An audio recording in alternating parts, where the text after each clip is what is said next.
Hey, looky there. It looks like we're live there. Uh-oh. Let's see what this up here shows. Oh, Oh. oh, oh, oh. Test, test, test. Test, test, test. All right, we'll call that good. E.S. Taylor is on here. Happy Easter. Happy Easter, E.S. Taylor. Smash the like and ring the bell. That's what we like to hear. Smash an elbow. Bam! Bam! We got Brian G on here. You just need the sunglasses and the mullet. Oh, I got the mullet.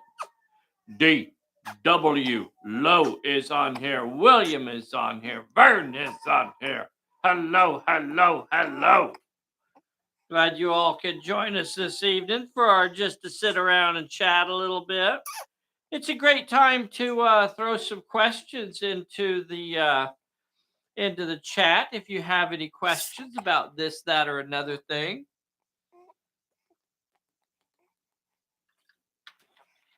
If you have any suggestions that you'd like to make, share those out here for us as well. Let's see what we have going on today. So I'm working on some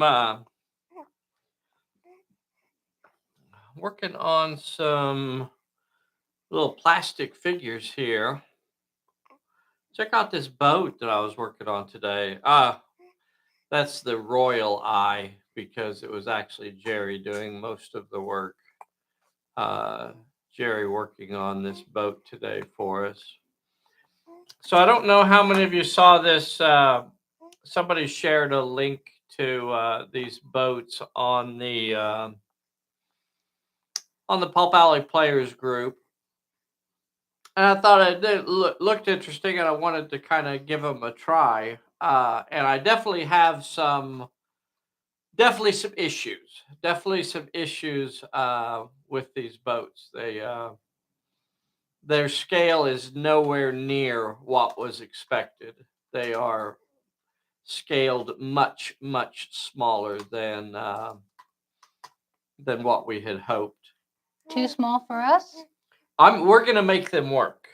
We're gonna make them work, but it took a lot of finagling and changing and cutting and reconstructing, and so a lot of work to do to make it work.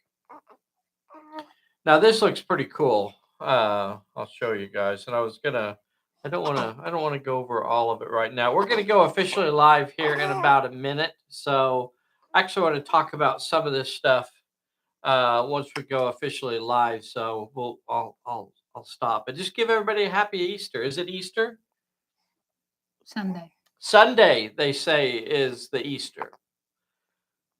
They say the Easter comes on Sunday.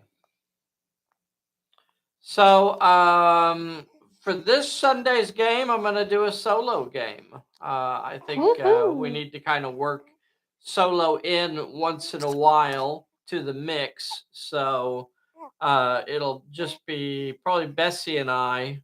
So it'll be fun on Sunday. If you really hope you guys take the time to join us on Easter Sunday for a very special Pulp Alley Adventure Theater Easter edition. Get your never mind.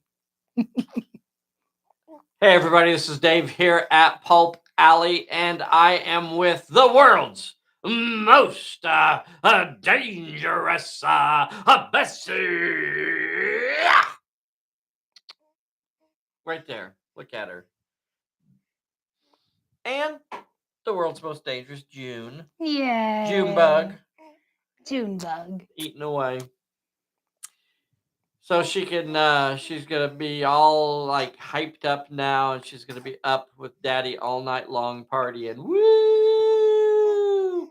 Because she sleeps all day long just so she can stay up and party with Daddy She all likes night. you. All night. It's a big party.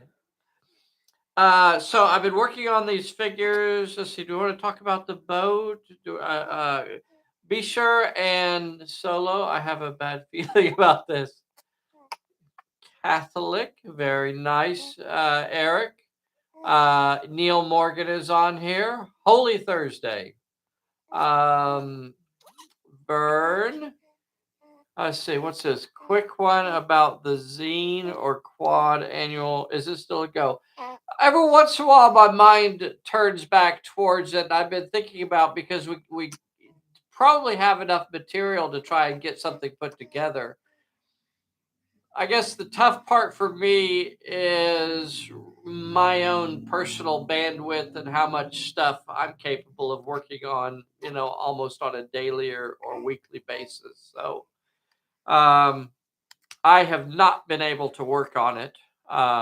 If there's somebody out there that wants to, take the bull by the horns and try and put the material together into something, that might be the only way that it's going to happen anytime real soon because with the new baby and everything, time is I just don't have a lot of time to work on new stuff right now. And when I do, I want to work on toys and Yeah. specific things because we want to work these things into our Sunday games, and so I got to get some new figures painted up and put together so we have some new stuff that we can work into our Sunday games. Hey, real quick, I wanted to remind you guys, April is Red Herring Month. Of course, is Red Herring Month. So if you haven't got your annual Red Herring card, the brand new one for 2022 has been released. Let's see if I can show this one to you.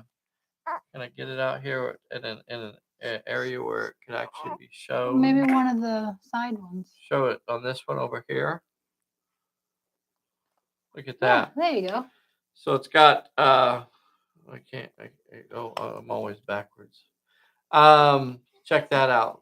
How cool. How cool. So if you place an order in April that includes a box that we are shipping, and you order at least $25 worth of stuff from our store, we will drop one of these in your box as well. So if you want one of these, you could get it during the month of April while supplies last. While supplies last. Very cool. Let's see. What else was I going to go over? Rules questions. If you guys have questions, I appreciate Dave's autograph on mine. I have been signing some of them. Don't feel bad if I don't get it signed. A lot of them just get dropped in the box. Mortis said I tried. Oh no, what happened? I need to order something. Suggestions. Stuff. I don't know. Yeah, the good stuff? DW does a really good job of keeping up on everything that we possibly ever make ever. So it's hard for him, I guess, maybe when we do something like this to go, crap, I already got everything. Where do I start? Couple questions. Question came up about resolving the cards, the Pulp Alley cards, the fortune cards. So every once in a while, what order are they supposed to be resolved in? And we spend a lot of time working on this and trying to make sure that the cards are first. Always remember that the card tells you when it is allowed to be played or when it can be played. So all the cards have a very specific moment when they are supposed to be played.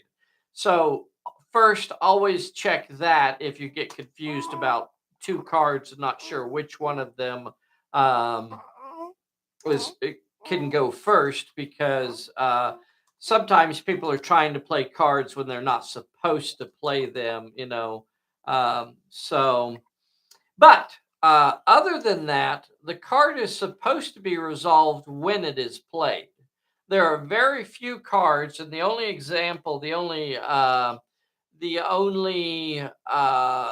exception to that would be something like a misfortune or something like that, which is triggered, which occurs when somebody else plays a card. So when somebody plays a card, that's when misfortune is played to cancel that card. Otherwise, it should be assumed the card is resolved when it is played. So when you play a here's an example. If you're going to play a unseen peril on an enemy character, then you would not, when you say I'm going to play unseen peril on that character, you really shouldn't follow that with a distraction, because the distraction should have come first, right? The both of those cards are technically being triggered by the character activating, but when the unseen peril is played, it should be resolved unless something is being played in response to the unseen peril. So the proper way to play those two cards is to play the distraction first, so that then the character gets the -1s, and then play the unseen peril after that, and then each of the cards is basically resolved in the chain of events as they're being played. We spent a lot of time trying to make sure that the cards are played in the correct order, and there really shouldn't be any timing issues. On the rare occurrence that there is a timing issue, it's really up to the director to decide which card is going to be resolved first. Shooting at vehicles. So a question came up on Sunday about shooting at the tires. Is there a rule for shooting at the tires? And it's important to remember that, of course, there is. The rule for shooting at the tires is choosing to shoot at the vehicle. So that's what the assumption is when you're choosing to shoot at the vehicle. When you're choosing to shoot at the vehicle, you are targeting things, whatever it is on that particular vehicle, whether it's a propeller or tracks or the engine or the tires. You're targeting whatever on that vehicle is capable of breaking it down and stopping it. So the rule for shooting at the tires is choosing to shoot at the vehicle and hoping that you can do damage to it. There is no separate rule for it, because that's part of just the assumption for shooting at the vehicle. Just like if you're shooting at a character and saying, well, I want to shoot him in the leg. Well, shoot him in the leg. Absolutely, you could say that. I'm going to target their leg. Well, of course, go ahead and target it, resolve it as normal, and if you cause an injury, then you can assume that the effects of that are that you shot them in the leg. I hope that makes it clear that we don't have a bunch of different rules in there for targeting different things, right? You don't target the rear view mirror on the car, or the side mirrors, or the tailgate, or things like that. When you shoot at the vehicle, it is assumed that you are targeting the parts of the vehicle that are going to try and stop it, cause damage to it and break it down. What else do we have to go over? You're going to talk about what's in front of you? Let's talk about what's in front of me. So some of this stuff, and I'd like to get some ideas from you guys as far as what other sets I might want to add in here. I do have some U.S. infantry sets. You guys saw the Tiger tank that I had sitting out here. That was a 1/48 scale Tiger. Pretty sure it was a Tamiya model. My buddy Brian Kaiser put that one together years ago for us, but very, very cool. I have started on some more of these, and I'm going to try and show them to you if I can. So I have about 8 or so of these, really just more like gangster types put together. And these I could use in just about any sort of setting. This could be in Singapore. This could be in Vice Alley. This could be anywhere. These kind of thugs with small arms, very, very handy. Good stuff. And I do have a couple of these put together with SMGs. I was working on those today, so I don't know if that's anywhere close to being close enough for you guys to see. If I get too close, it just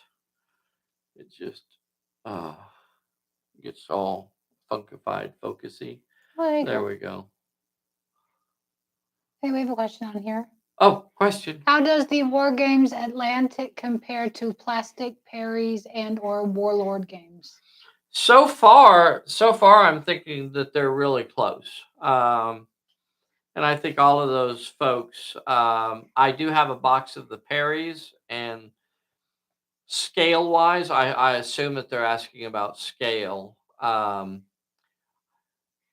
I think the Perrys have a little bit better detail, and I'll be upfront and I'll say that as I haven't finished one sentence first.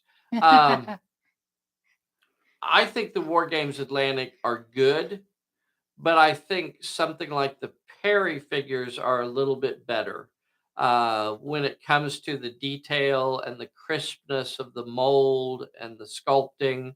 I find the War Games Atlantic a little bit on the plastic soldier side.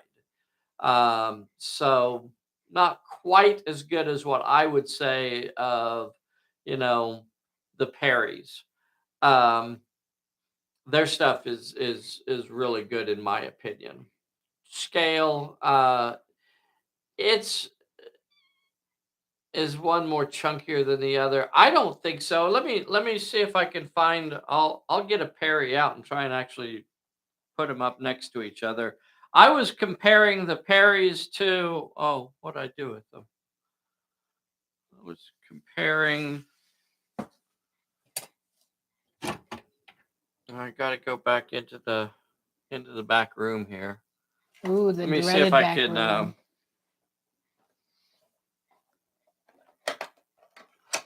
Now, none of these are on the store, right?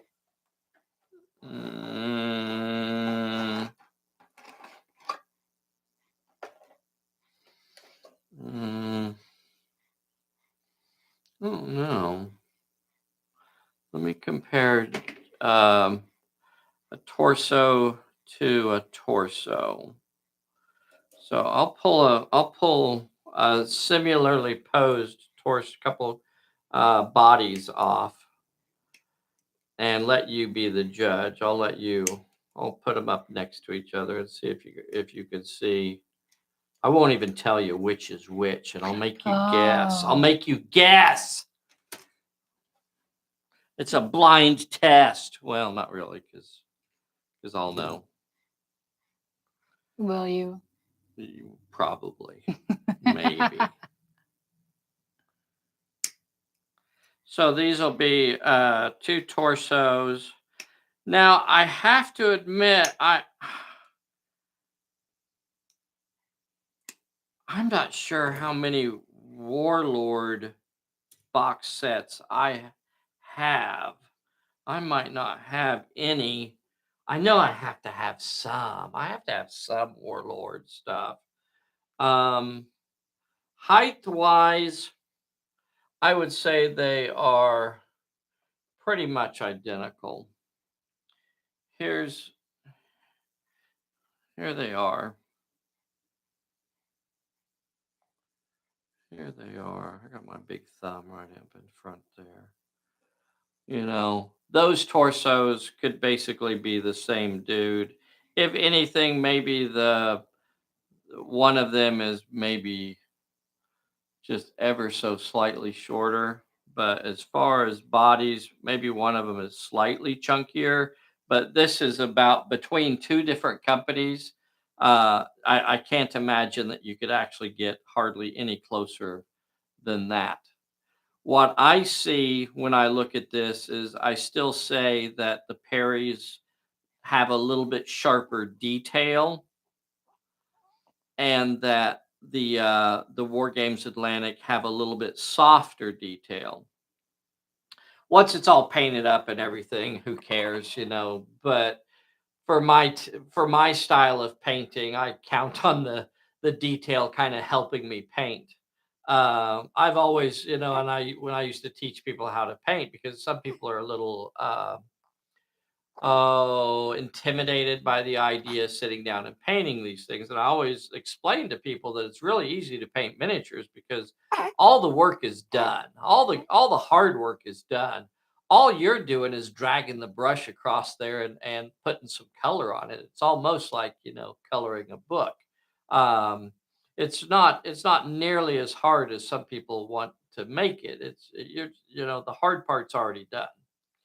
Um, I would say that the parries are spot on, or the War Games Atlantic stuff is spot on with the parries. I think you would be hard pressed to really draw a distinction between the two, and that includes the heads and the arms. I wouldn't be surprised if you couldn't even swap some of the parts back and forth. Um, so pretty good. Good question. I was wondering if there are any sets out there, and I don't know that too many folks have really said much about the War Games Atlantic stuff as far as what sets have you actually tried. I'd like to know, are there any War Games Atlantic sets that you personally have bought and put together and painted, and would you recommend them? I think I think I mentioned this in the video that posted earlier today, the new to me video, that one of the sets that I got I probably wouldn't recommend, and that was the giant spiders set. I felt those were a little bit harder to put together, that the legs really didn't have exact spots to put them, and they're just kind of fiddly putting them together. So that would be a tough one for me to really recommend. But what about some of the World War One stuff? What about some of their Napoleonic stuff? Who out there has actually bought those and used them, as opposed to seeing them painted by somebody else? I think that's the big difference. Let's see what questions we have coming up here. Red Mist says, "Yep, really close in size." Vern, yes, they do. Getting the personal touch of my stuff is awesome. What was that? That was See, your I'm looking signature. at War Games Atlantic Partisan, the Sky Pirate Partisans. Yeah, is that the? I think that's the set that I'm working on here. The French Resistance Partisans. Um, a Sky Pirate and a Warlord Games Plastic Seek. They're all very similar. Pulp figures are just a bit beefier. Yeah. Compatible with Warlord, but slightly less chunky. Okay. Foundry, they did zombies and survivors for Project Z. Um, who's they? Are you talking about War Games Atlantic again there, Eric? Are you talking about that they're the ones that did the male survivors and female survivors for Project Z? And I don't know that I've seen those. It sounds familiar. Any comparison with Warlord games? I think they're more chunkier. Well, I guess Vern, who said that the Atlantic was maybe a little less chunky. Um, I don't know that I have any warlords. I probably do. Let me think. I have some Japanese infantry, and I always felt like they were a little bit small, uh, comparatively. Here's some Warlord Games Japanese infantry that I was working on. Hmm. These look fairly similar. But as far as like the Warlord or the War Games Atlantic, with their bases on as they are right now, I think they look really nice next to our Pulp Alley figures as well. So that leaves me in a little bit of a debate whether or not I actually want to shave those bases off or just leave them on. Um, yeah, these are a little chunkier. These are a little chunkier and certainly feel like they're a little bit shorter as well. But again, you know, it may just be this box set.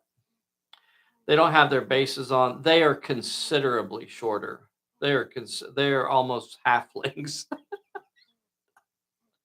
I don't have a good pose to compare these two. Let me see if there's a different pose anywhere.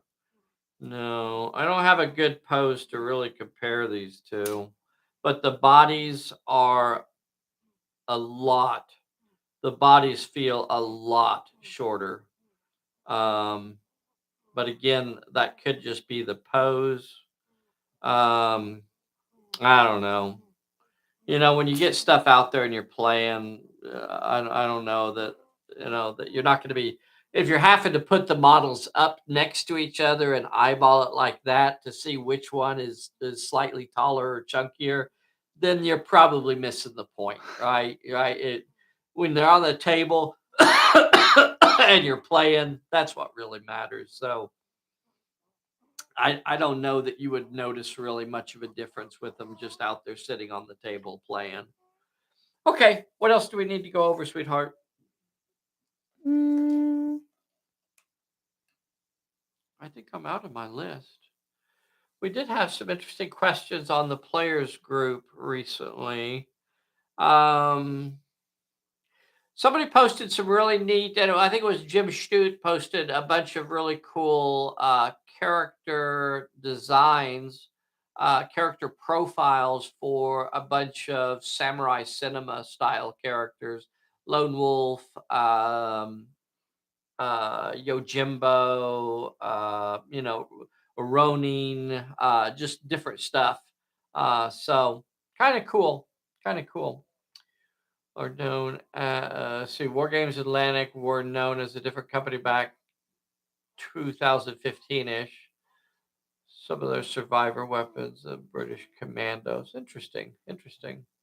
I'll do a video on it soon. Very cool. Yeah, and for those of you that don't know, E.S. Taylor does some very interesting videos as well. So please take a moment to check out his efforts.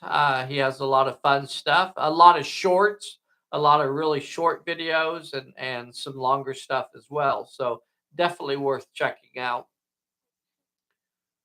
Reason I ask is I bought some Napoleonic British. Oh man, I so want to do some Napoleonic stuff with Pulp Alley. And I might be I'm trying to get a scenario written. Um and then I'm probably going to play it with Travis from Tabletop CP, since he has already has a bunch of Napoleonic stuff that could be played, and maybe I'll just join him remotely instead of him joining me, and then that'll give me an opportunity to do something like a sharp rifles sort of deal. ooh, That would be fun. yeah. That would be fun. But sitting down to paint stuff anymore is kind of a challenge. Napoleonic British rifles, they looked way smaller than my British. Oh, than your Perry British plastics. Huh. That's interesting. The Warlord, you're saying that the Warlord British looked smaller than the Perry British. Well, according to this, it looks like the Warlord stuff is scaled a little bit smaller. Just comparing this plastic set of Japanese from Warlord to the Perry U.S. Infantry, they they are noticeably smaller. Keep in mind, I reside in Canada, so I'm a little mad. Okay, okay. That's the excuse you want to use, huh? You're playing the Canadian card there, Mister. I heard some different. I heard there was some different in qual.